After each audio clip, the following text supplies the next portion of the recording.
Welcome to the Clear Admit MBA Admissions Podcast. I'm Graham Richmond, and this is your WireTaps for Monday, January 10th, 2021. I'm joined by Alex Brown from Cornwall, England. Alex, how are things going? Very good. Thank you, Graham. So I got to say that this has been a crazy last week or so. And I know we mentioned it last week, but there were, 20-some deadlines last week. And although maybe one of them I heard was moved into this week, right? Yeah. Do you want to talk about that? Yeah, I think Booth made a smart move. Maybe they looked at our week ahead from last week and says, crikey, what's the point in having a deadline along with 15 or 20 other peer schools? So for whatever reason, Booth actually did move their round two deadline to it's on Tuesday. Yeah, tomorrow. Yeah. So that's very good. Today, Ross, Goizeta and Keenan Flagler have their round two deadlines. Judge has its round three deadline, and Oxford has a deadline later in the week. INSEAD's actually scheduled to release some round two decisions later in the week. So plenty happening this week, but nothing like the tsunami of application deadlines of last week. Yeah, no, this is, that's the good thing about round two, I guess, is that it's over before you blink an eye because everything's so condensed. And then everyone's got to wait, for the interview invites and all that stuff. The only other news I can think of is that, it feels like COVID is back with a vengeance. I'm feeling much better, but it just seems like, even from a standpoint of, I wondered if Chicago Booth moved their deadline, just given coming out of the holidays, everyone was stranded here or there because they're testing positive. I mean, there could be all kinds of reasons, but it just seemed like, we're back kind of, two steps forward, a couple steps back here with COVID. So hopefully everyone in your community is managing to to stay healthy and safe, Alex. Yeah, I mean, I know people that have got COVID, not directly, but work colleagues. I work remotely in all my different work situations, but this virus has gone absolutely nuts. I mean, the press, just the coverage, what's going on with Djokovic, that's going to become it is a huge news story. Yeah. 1 minute I'm reading about Djokovic, next minute I'm reading about Aaron Rodgers. I'm like, yep, the world is going nuts. Yeah. And then I also, this is some of our listeners who like investing may find this amusing, but I need someone to write us an email and explain to me the valuation that is currently assigned to Tesla these days. I just can't understand it. But that's a whole other story. And we should probably move on with our MBA relevant stuff. You're not thinking moving some of your Apple shares to Tesla? No, not a chance. No, I don't understand why Tesla is priced at where it's priced, but that's a whole other story. And I'm not a stock picker. So, all right. So over on the website, though, we did run a couple more Real Humans. This time we did Rochester Simon, which I think some of our listeners may know. They've made a bit of a name for themselves because they have a really great STEM certified MBA. They're obviously very strong at finance and other kind of quantitative fields, data analytics and such. So they have a STEM certified MBA, which is great for international students who can get 3 years of work in the US, having attended a program like that. So reading that one would be good if you're interested in Rochester. And then we did another Real Humans on University of Washington Foster out in Seattle. Very interesting program that has been, I think, really surging into the, kind of top 20 and even, on some lists, top 15, in large part due to their, they're in the kind of right place, right time with respect to so many great opportunities in the tech community in Seattle, and just, great placement results, and at a time where tech is just becoming the darling of, MBA job seekers, right? So it's, a lot of interesting stuff happening, and it was nice to see some of those students profiled. But yeah, lots of fun. The other thing, Alex, that I know I just asked you quickly, not to disrupt, but yeah, was Rochester Simon, were they the first of the top schools to get STEM certified? I feel like they're certainly, if not the first, then one of. I remember they were sort of touting that a few years ago. So yeah, you're probably right. So a bit of a pioneer there, which, full props to them for recognizing that opportunity. Yeah. And hopefully it's played well for them. And yeah, Washington Foster, we focus a lot on the importance of geography, Graham, in terms of MBA programs, location, where alumni go. But yeah, being where they're located, you want tech, Foster has to be on your radar. Yeah, totally. And then the other thing that happened on the website is we published some more employment reports, one for Duke and one for Columbia Business School. And, I like to pull out some facts and figures as we've been doing over the last couple of months as these reports trickle out. So for Duke, in terms of like where people are going, it's, 32% to consulting, 27% to technology, and then 17% to financial services, 10% to healthcare, which is a big number if you think about comparables with other schools, and that makes sense because we know Duke has a strong healthcare program, and then 6% to consumer packaged goods. Average starting salary was 141K. Average signing bonus 35,000. So numbers very much in keeping with a lot of other top schools. I also looked at like the regional placement for Duke, which I'm always fascinated by because we talk, as you said, about geography a lot. They placed 28% of their graduating class out west, which I was stunned by. That's a big number. That's actually a bigger percentage than, say, Wharton. And Harvard, too, I believe, too, right? So in the Northeast, they placed 23%. 21% in the South, which is a big number, but they're a school that's in the South, so that makes sense. 11% to the Midwest, 9% to the Southwest, and another 8% up in the Mid-Atlantic region. I often combine Mid-Atlantic and Northeast because I feel like that whole corridor from D.C. to Boston should be one lump thing. But anyway, so just interesting. Any thoughts that you have on Duke? No, I mean, a couple of numbers that really do stand out to me. As you said, that 10% to healthcare is a big number relative to other programs. But we know Duke, as well as Keenan Flagler in that sort of research triangle area, that's a very strong healthcare ecosystem. And that 28% West Coast, yeah, I did not know that, Graham. Yeah, interesting stuff. And then the other thing is, I mentioned we did the same thing. We ran a story about Columbia Business School's, employment report. And, again, if you're keeping score at home, their starting salary. 99% New York City, is that right? Yeah, I'm going to get there. But the starting salary was 150, which is a big number, obviously. But, they're in New York and they have a 30K signing bonus on average. In terms of the placement for industries, it's financial services in first place at 36%, followed by consulting, 33%, then tech and media, which they lumped together with 17%, then real estate, 4.5%, manufacturing, 4.1%. And that's where those are the main categories that they track. I guess, I then looked for the regional placement information, but there wasn't any. And I was like, wait, they don't give that out. And then I went back and looked at last year's report and the year before that. And I guess they just don't offer that. And I'm not sure why. I don't know if you have any hypotheses on a hypothesis as to like why that is, or any thoughts just on the way that the breakdown works with industries either. Yeah, I mean, quite frankly, I think they've high number for New York City and Northeast, so maybe they just decide that there's no point in bragging about that.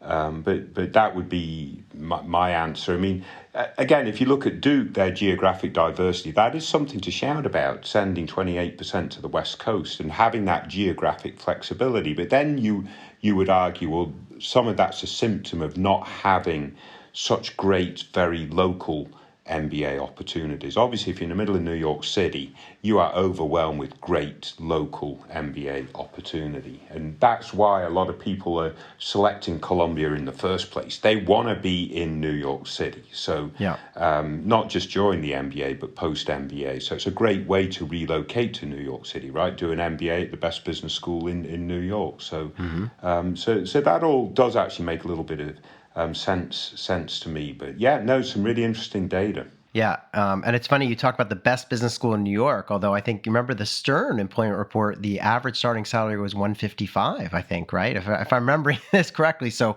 a little bit more. Yes, I do remember that. So interesting there. But yeah, it's just fascinating to me to look at these numbers and even little stats like 17% of the Duke class went off to, financial services. And it was 36% at Columbia. So big difference there, but you could flip flop it for tech, 17% go to tech from Columbia and more like 27% to tech for Duke. So yeah, just interesting, keeping these facts and figures in mind as you make a school selection is important. Other stuff before we get into our WireTaps candidates for this week, I did want to mention in February, we've got 2 events. You can sign up for them by going to bit.ly/DEMBA22. And these are deferred enrollment MBA event programs that we're going to be featuring. So we're going to sit down on February 2nd with admissions directors from Berkeley, Columbia, Chicago Booth, Carnegie Mellon, and Darden to talk all about their deferred enrollment programs for college students, where you can apply, get in as a college senior, and then go work for a couple years before you join the program as an MBA student. And then on February 9th, we're going to sit down with Wharton, Yale, and MIT. Same thing, deferred enrollment program. So you can sign up online, bit.ly/DEMBA22, all lowercase.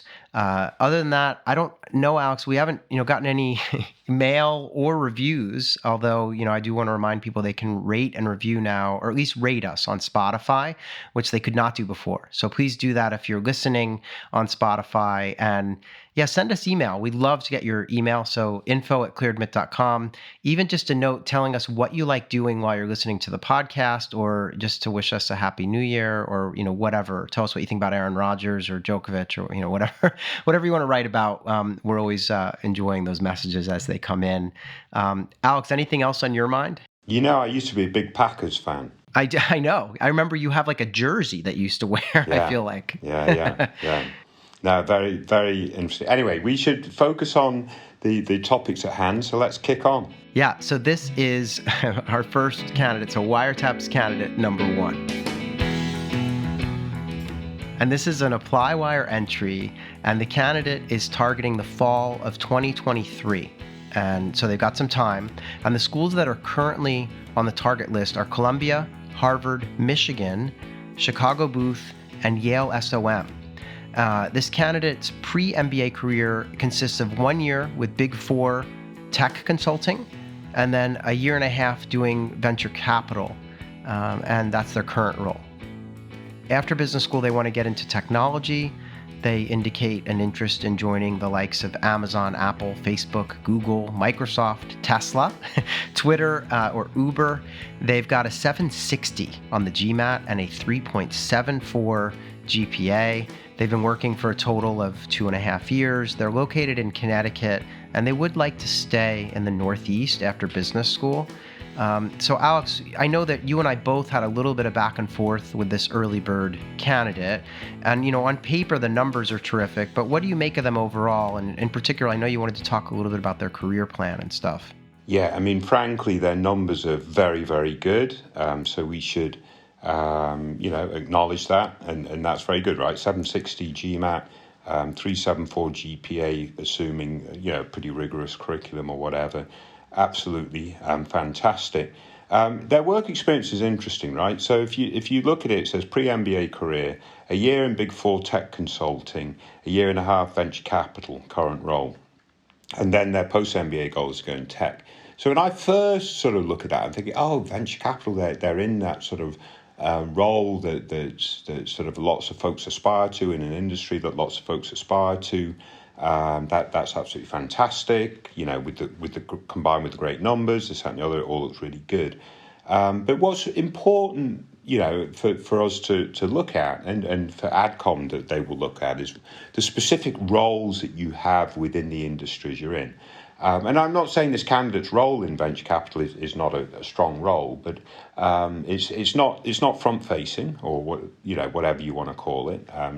It's more of a supporting role in terms of, on the tech side, it's developing, managing, creating processes, as far as I can figure out, in order to allow the VC folks to make better investment decisions and so on and so forth.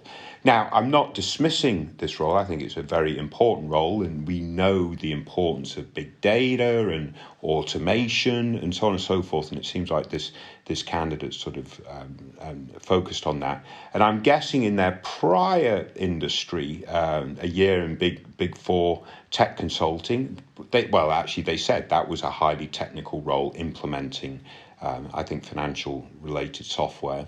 And their post-MBA goal, again, is tech related. Mm-hmm. So I just think it's important to recognize that within these industries, there are specific different types of roles that folks have, and that can mean different things for AdCom. But that all said, I still think this is a very strong candidate, Graham, because I'm guessing that they've done very well with their work, enabling them to move from Big Four tech consulting to a venture capital shop doing a lot of their tech work or whatever it is. They're really passionate about tech, hence their goal. And, as long as they can show impact in the roles that they've had and they get really good support from their recommenders, I think that side of the application can be very strong. And then you combine that, obviously, looking at their ECs, what they do outside of work. They're just starting to do something in I think environmental advocacy. So if they're applying next season, right? So they can continue that, try to show a little bit of leadership in that regard, but go all in on that. I think that's a really good opportunity for them to really show a little bit of leadership in another dimension. They're also, I think, a reasonable tennis player. They're not going to be playing Djokovic anytime soon, but a good tennis player. And stuff. So, the whole, Graham, I know I've gone on a lot, but this person should be aiming pretty high. Yeah, no, I thought you were going to say with that 760 and 3.74 that you were going to call them wicked smart. Sometimes you do that. Oh, and they are wicked smart, no doubt.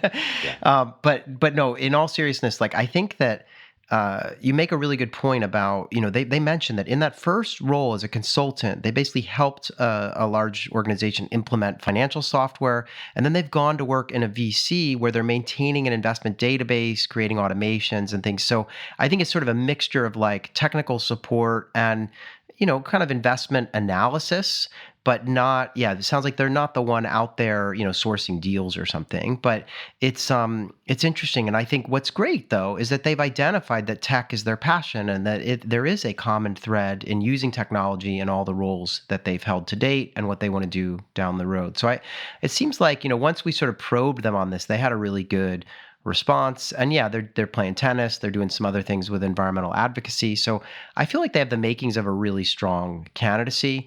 I think we had mentioned that we were wondering about school selection, if they want to work in tech.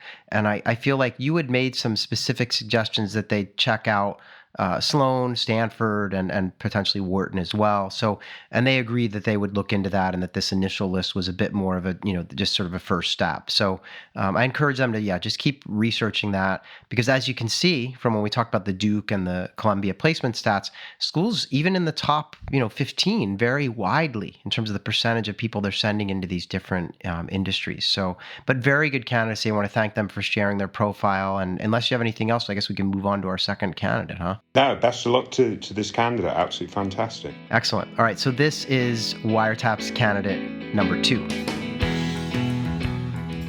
So this is another ApplyWire entry that we've received, and this person is applying now. So they're going to be starting in the fall.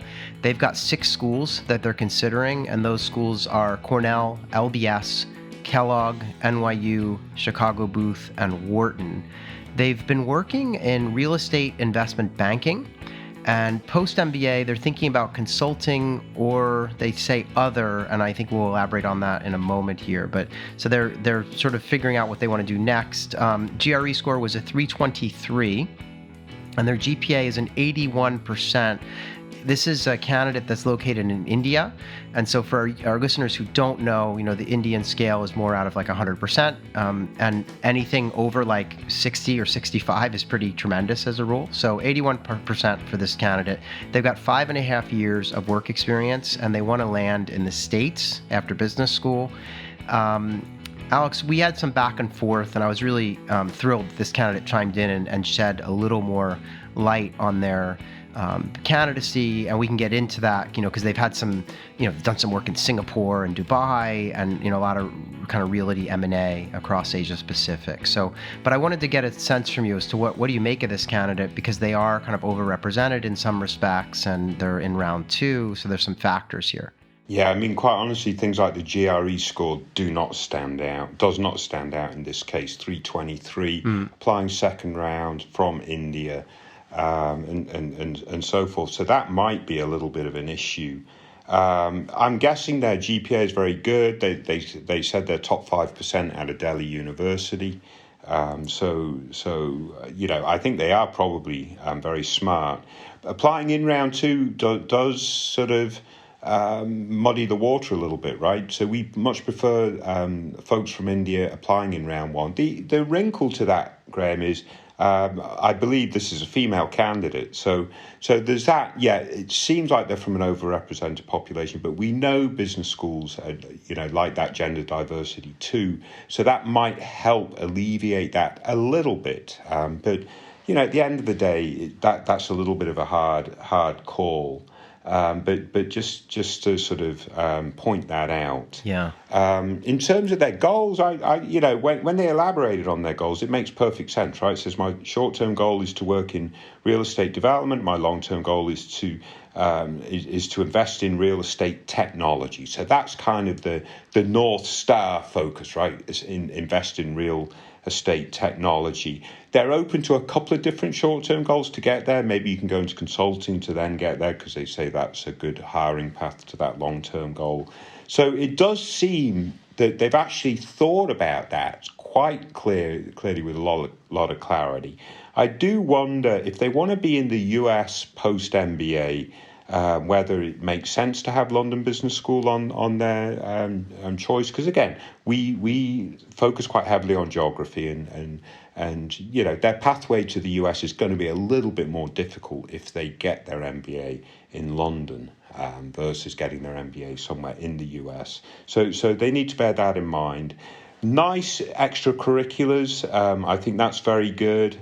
And that's very important in terms of working for NGOs, and they've had a 12-year track record in one particular issue that's important to them, which I think AdCom is going to respect that longevity, right? Rather than just jumping in for a year or two working for an NGO, they've spent 12 years focusing on, I think it's some disability issues. So they can definitely shine a light on that. I'm just a little nervous. Round 2, 323 GRE.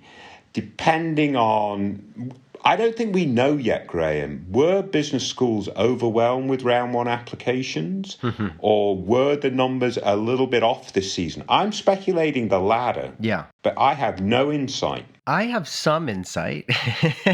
I think that, it's sort of, mostly flat is my understanding, flat to down, but not down a lot. Right. But, this has not been another, things are not off the charts. I think it would have been hard to replicate the rush of candidates that the pandemic initially brought on. But I think, I'm optimistic that this candidate will get into, some of these programs. I do think you make a good point about LBS. I mean, I wonder if maybe they're willing to work in the UK as well, and they just didn't mention that, in which case, sure, that'd be fine. Right. Cornell's a great option in terms of the real estate focus. We did just cite a high percentage of candidates going into real estate from Columbia, which is not on this person's list, and maybe it's not on there because they're worried about how competitive it is or something to get in. But that is another one that jumps out when I think about real estate. Obviously, when you think about consulting, any number of top programs can land you in a consulting role. This person has she has terrific outside activities. Again, I think her undergraduate experience looks really sound. Work experience sounds pretty fascinating with a lot of international exposure. And, it's kind of a finance role, which, there are relatively fewer women working in kind of real estate finance, that at least in my experience over the years in terms of, profiling candidates. So I hope that counts for something too. So, we'll have to see. But I would think that she'll get into one of these programs, but you're right. Round 2 is always challenging, and there might be some waitlisting involved first, and so I would be poised to retake that GRE and try to boost by a few points, the score. But hopefully that doesn't happen, and she's got some offers and stuff. But would you suggest she schedules that retake now and includes it in the apps? Never hurts, to have a short note that says, look, I'm not 100% satisfied with my GRE, given that I was top 5% in my undergrad undergraduate class and feel like I'm can do better. So I've scheduled a retake for February 15th or whatever, and I'll furnish you all with the score as soon as I have it. Obviously, the downside to that is that then some schools might actually purposely waitlist and wait to see that result. The upside would be they may not reject you as a result either. So Yeah, I honestly, I think there's more upside to downside to doing that. Agreed. Yeah, agreed. And to me, it does look like if you look at everything together, that test score is the weakest element. It's not a bad test score. It's just a little bit off the averages. Yeah. But it is off the averages. And we know the GRE median or average, whatever you want to call it, is lower than the GMAT mean average. So it's off an average that's lower right from the outset. And that's where you get back into the, on the margin, are women from India overrepresented in the pool amongst other women? And the answer is probably a little bit, right. So you get into that issue of, it would be good to have a better score. We'll leave it at that. Do you think they are, Graham? I've never thought about that question. In terms of female candidates, are Indians overrepresented? I think they must be in one of the bigger buckets. I mean, I think they're probably, more kind of American, white women applying than there are women from India, maybe. But it's still a pretty large group when you think about like, there's definitely more women from India applying than there are women from any European country applying to business school. That's true, because there's probably only one or two of them. Yeah, it's terrible. I don't know why. Like, I mean, I just remember reading files at Wharton. It's like all the Europeans there's a lot of men from Europe applying to business school. But anyway, so yeah, we'll see what happens. But I want to thank her for submitting her profile. Very interesting facts and figures and background. And so hopefully, she gets some good news as she travels through this process over the coming months here. Very good. Let's kick on. Yeah. All right. So here we go. This is WireTaps candidate number 3. So this is a DecisionWire entry that we received, and as usual, it's from a candidate who's undecided, because the people who are decided are a little less interesting to talk about. So this person they applied to Tuck, Kellogg, Wharton, and Darden, and they ended up getting offers at Tuck, Kellogg, and Darden. So they were only rejected by Wharton. And with respect to Tuck and Kellogg, there was no money attached. But with Darden, they've got a $75,000 scholarship attached. And they're going to be starting this fall. They want to work in tech after business school. And they'd love to work at Amazon, Apple, Facebook, Google, LinkedIn, Microsoft, Uber. Those are the companies they list. They had a 320 on the GRE. And they had a 3.3 GPA in undergraduate. They're located in DC. And in the notes, they left us a little bit of a note that just says, I love Darden, its location and culture, but I'm drawn to Kellogg's performance with tech and large alumni base. Is the money worth the difference for tech? So that was what they posted. And then you and our colleague Elliot had a little bit of a back and forth with them. So do you want to walk us through the kind of calculus of this decision here? Yeah, I mean, it's an interesting decision because, things aren't straightforward. And for one candidate, Kellogg would probably be the best choice. And for another candidate, it might well be Darden. And it's sort of looking at the different sort of variables that dictate whether Kellogg or Darden is better. One interesting variable for this candidate is their desire for their geography post-MBA. And again, it's something we've talked about a lot of times, even on this particular episode. So they don't want to work in the Northeast. I don't think they expressed any desire to be in the Midwest. Right. They want to work either in the Southeast or the West Coast or maybe DC, because they're currently in DC, and so on and so forth.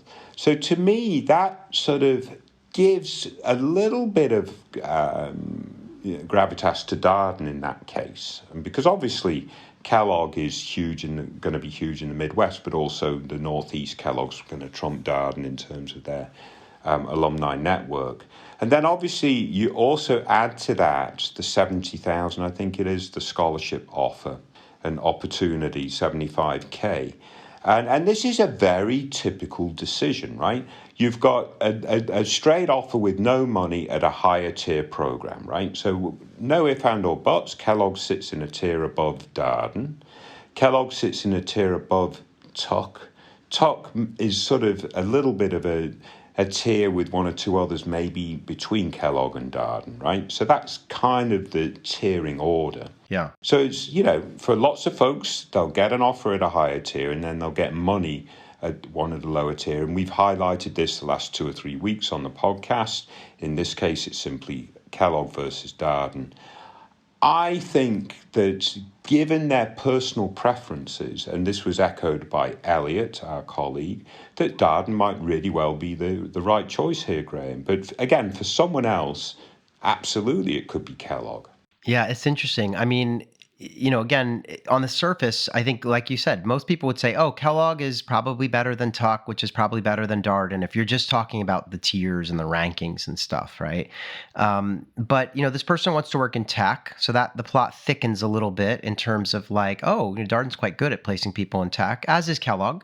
They want to land on the West Coast or in the DC area, and not in the Midwest, like you said, and not in the Northeast. They specifically stated that, like you pointed out, right? So the geographic preference and the tech focus may, at least in the near term here, eliminate Tuck from the picture, I think, just because, so that takes them off. And then you're left with Kellogg and Darden. And then you've got like what I would argue is probably a 40 or 50% discount to business school at Darden. And maybe more, because there's a lower cost of living, in Charlottesville than there is in Evanston / Chicago, right? So, and then you add that they love the culture at Darden. Yes. And so, I think, the signs start to point in that direction. The only thing I did want to mention, and I presume they know this, Darden has a reputation as being a ton of work. I mean, it's one of the more rigorous MBA programs alongside HBS, I would argue, in terms of the amount of, case reading and assignments and things. So it's definitely a really rigorous program. And I would argue probably less of a global network as compared to Kellogg. They could look into the numbers on that. But my sense is that on the MBA side, at least, there are probably more Kellogg folks scattered across the globe than there might be Darden folks. Again, I would encourage them to do that research if that's a factor. But, again, it feels to me like this is one of those cases where going to Darden for kind of half the cost starts to become pretty attractive. So, and again, I don't know if that's what they're going to decide. Hopefully they'll follow up and let us know. But it's an interesting decision that they've got. Yeah, and again, it's not an easy decision. And for this candidate, it might well be Darden. For someone that has slightly different concerns, maybe their geography is a little bit different in terms of where they want to be, and so on and so forth, and that all of a sudden makes Kellogg a slam dunk. Yeah, totally. So, the point of this and what we tried to talk about in the last 2 or 3 weeks is when people make choices over a couple of different business school options, there's no right choice. There's no universal right choice. It's got to be not only about the reputation and the resources of the school, but also about your own personal preferences. And that is very, very important. Yeah, agreed. And I think, we try not to be too prescriptive. It's always, I love when people share these dilemmas, but I think, like you said, it's often very personal. I don't know what this person's financial situation is. Right. Like maybe they have like $100,000 of debt already from undergrad that they're struggling to pay off, or, there could be all kinds of factors involved. So yeah. So definitely something to consider, but I really appreciate it when people share these. We try to weigh in on all of them. So please continue to post, if you're listening and you've got a dilemma, post it to DecisionWire. Or if you're just starting the application process, you can post on ApplyWire and we'll weigh in there as well. So thanks for picking all of these out, Alex. As always, I did want to ask everyone that's listening to please tell at least one person about this podcast. We do it week in and week out because of all you are, tuned in, and the more the merrier. So yeah, spread the word. And Alex, I guess we'll be back in 1 week's time and do it all over again. No, brilliant. Thank you very much, Graham. We've actually made quite a short episode, so we might have 1 or 2 folks actually listen all the way through. Yeah, no, fantastic. But stay safe, everyone. We'll be back next week. Thank you.